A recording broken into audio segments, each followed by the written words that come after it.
Okay, so ang gagawin ko ngayon, ipapakita ko sa inyo yung tawag niyan, yung voltahe na magmumula rito papunta doon sa kanyang floater, which is positive. Okay, so kita nyo naman, nag-aim na, nasa empty na siya, so hindi gumagana yung susi. Ayan, kahit gumagana yung susi, tawag yan, naka-down pa rin siya. Mas lalo siya mag-down kasi nga wala na siyang connection doon sa floater, wala na siyang ground, so automatic magda-down talaga ng 0 yan. Okay, so tara, check natin guys, naka-on ang susi, tingnan natin yung voltahe. So ito na yung mechanism. Yan. Okay, so ito yung lalagyan natin ng ano, ng tawag dyan, tester.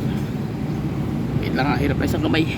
Okay, so ayan na guys, so yan yung ano na yan, yung terminal na yan. Oh, mayroon sa supply na galing sa kanya, galing mismo doon sa tachometer. Malabo 6 volts. Ayan o, 6 volts, 6.7 volts galing doon sa tachometer. So yan ang ilalagay natin dito, salpak natin dito. So ilalagay natin dito ngayon sa terminal na to. So tara,